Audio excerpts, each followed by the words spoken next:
ये एक patient blood test analysis dashboard है पावर बीआई में। और इस डैशबोर्ड में आप देख सकते हैं कुछ 50 पेशेंट्स का डेटा है जिनकी एवरेज एज 40.76 है। इनका एवरेज हेमोग्लोबिन 13.16 है और ग्लूकोज 102.06 है। ये एवरेज वैल्यूज़ हैं जिनको हमने एज अ केपीआई यूज़ किया है। अगर हम इन 50 पेशेंट्स की बात करें तो काउंट ऑफ पेशेंट्स 25 है। तो यहाँ पे मेल और फीमेल का काउंट सेम लिया गया। देन अगर हम patient count by age group की बात करें तो हम यहाँ पे अगर डेटा लेवल और इनेबल कर देते हैं तो यहाँ पे 31 से 40 ईयर्स के 18 पेशेंट है। देन 41 से 50 ईयर्स के 13, अबव 50 10 और 20 से 30 के 9 पेशेंट्स है। तो ये है patient count by age group.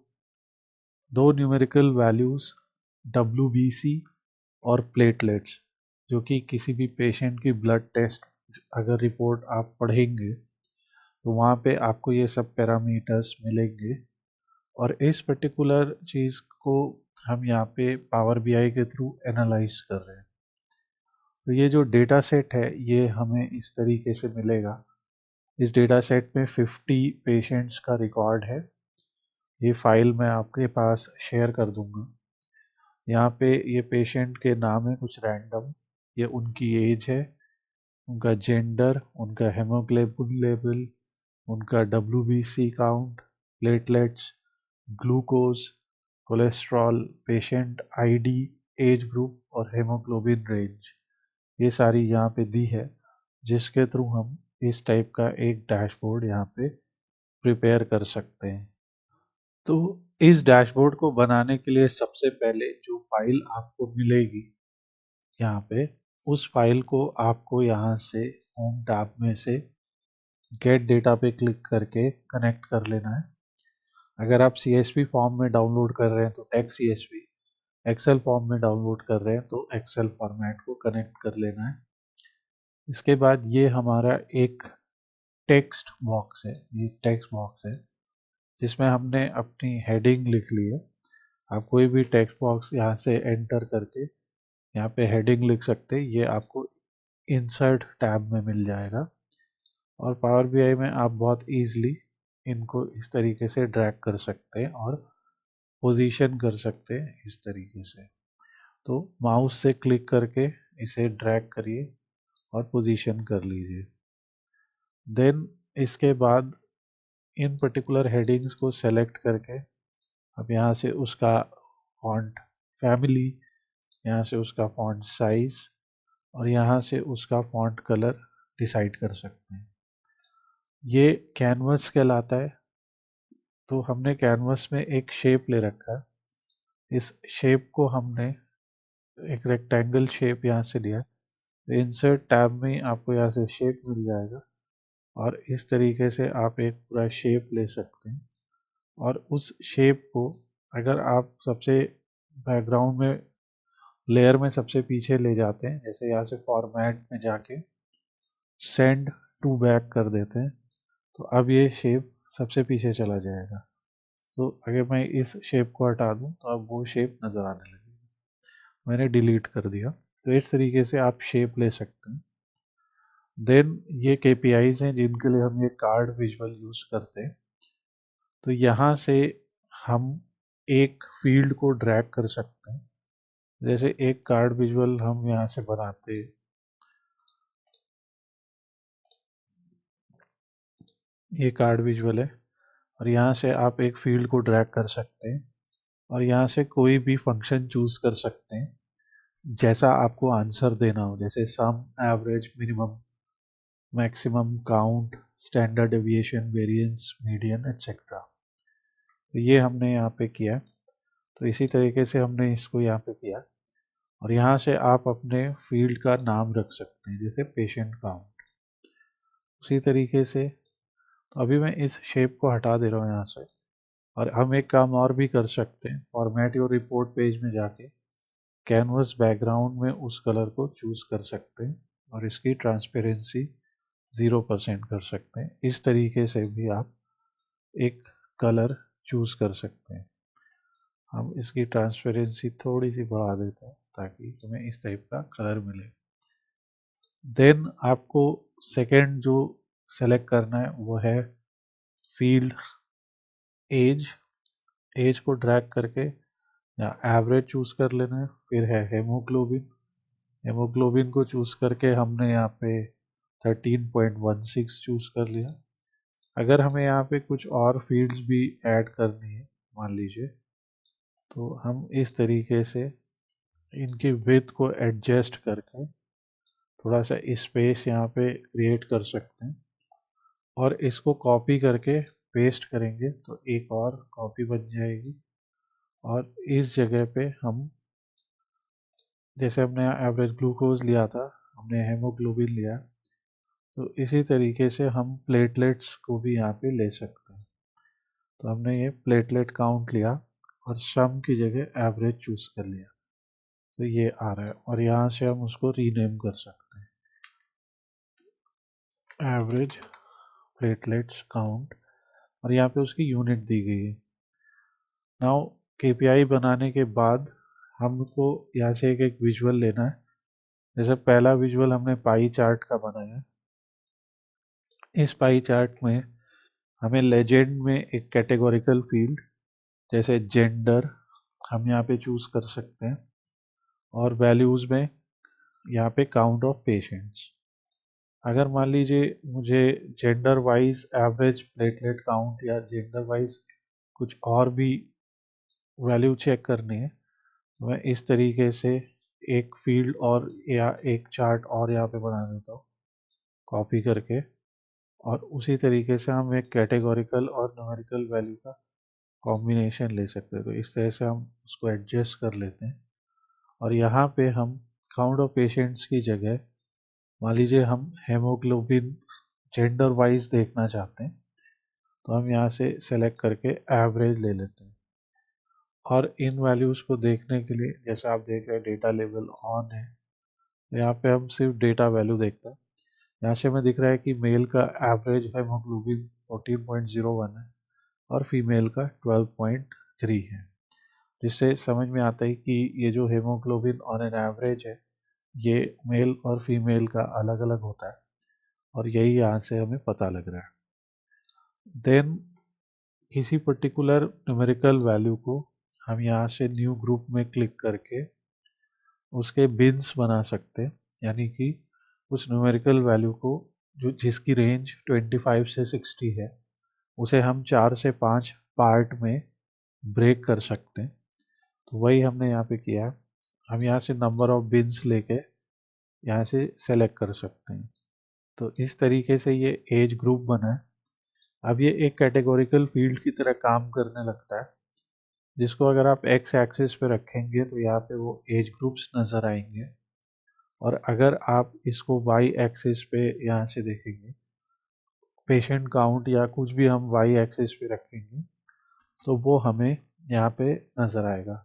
जैसे हम पेशेंट काउंट की जगह मान लीजिए हेमोग्लोबिन लेते हैं। मान लीजिए इस पर्टिकुलर केस में हमें हेमोग्लोबिन को ही टारगेट फील्ड के तौर पे चूज करना है, तो अब हमें हर एज ग्रुप का एवरेज हेमोग्लोबिन लेवल भी दिखाई दे रहा है। अब यहाँ पे हमने एक गॉज चार्ट लिया है। ये गॉज चार्ट में हमें दिखता है कि हम एक टारगेट वैल्यू मानते हैं कि टारगेट वैल्यू हेमोग्लोबिन की कितनी होनी चाहिए। मान लीजिए 14 हमने कहा, तो हमने एक टारगेट के लिए मेजर बना लिया। तो यहाँ से राइट क्लिक किया, new measure, target H B बना, जिसकी वैल्यू हमने 14 रख ली, जिसको हमने टारगेट वैल्यू में रख दिया। और जो एक्चुअल वैल्यू है उसमें हमने एवरेज हेमोग्लोबिन ले लिया। एवरेज हेमोग्लोबिन के लिए नया मेजर बनाया, जिसमें हमने एवरेज फंक्शन का यूज़ किया।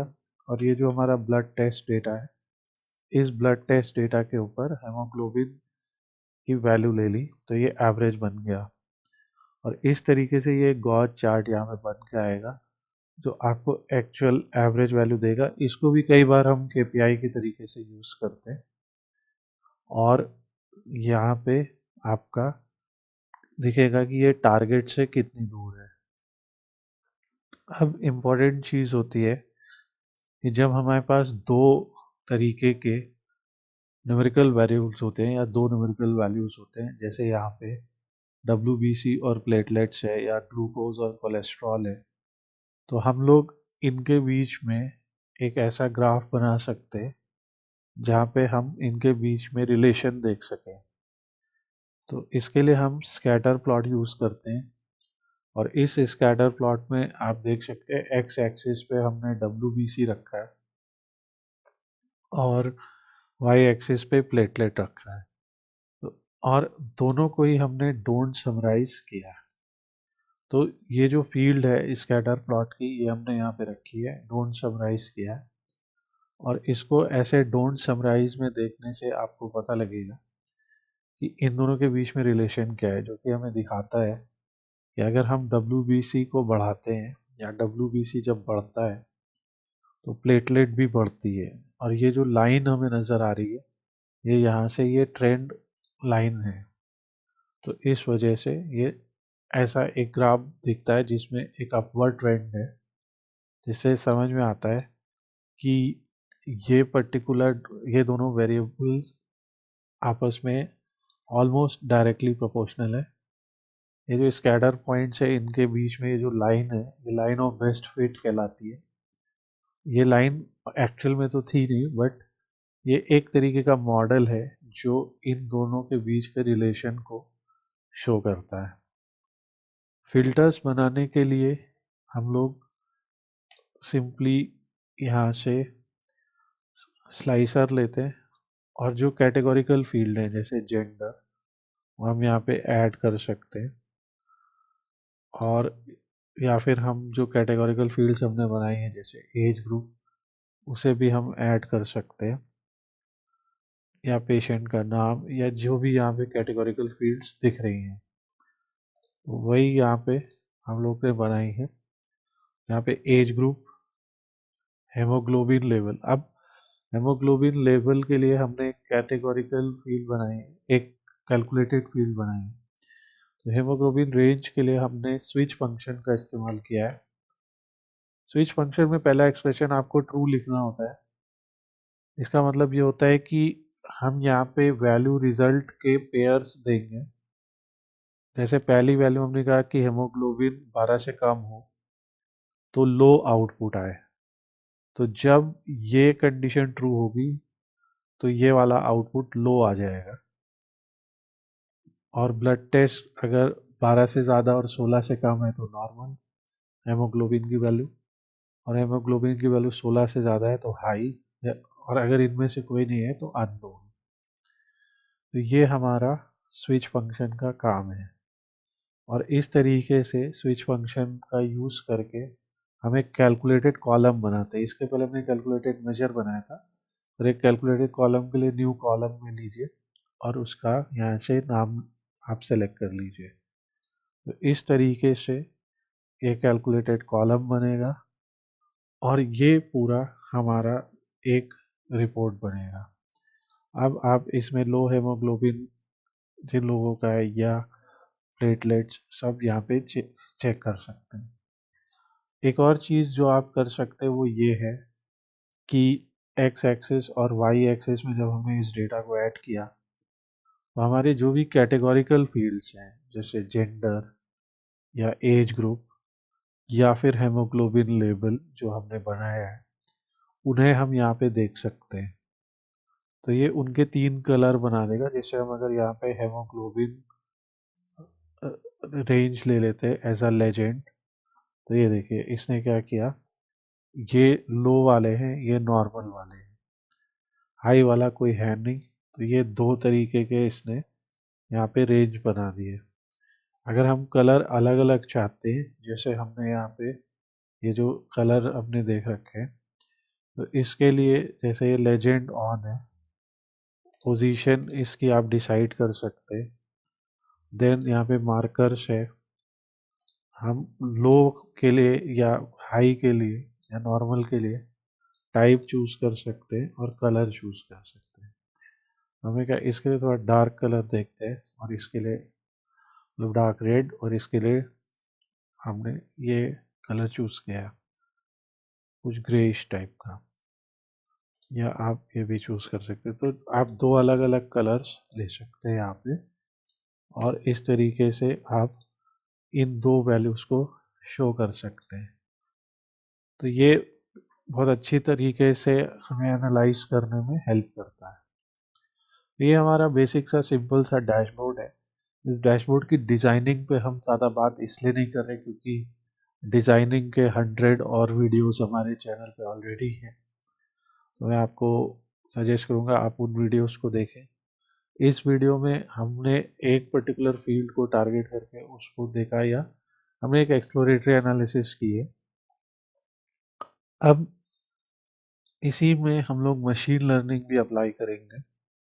मशीन लर्निंग का पर्पस होगा, अगर हम इस डेटा सेट में देखें तो यहाँ पे पेशेंट का एज ग्रुप, कोलेस्ट्रॉल सब कुछ दिया है, पर इनके थ्रू हम क्लस्टरिंग एल्गोरिदम अप्लाई कर सकते। यहाँ पे हम जान सकते कि ये कितने तरीके के डिफरेंट टाइप के पेशेंट्स हैं, जिसको हम नेक्स्ट पार्ट में पाइथन के थ्रू करेंगे। तो हमारे चैनल को सब्सक्राइब ज़रूर कर लीजिए, और इससे आपको नेक्स्ट वीडियो में हेल्प मिलेगा।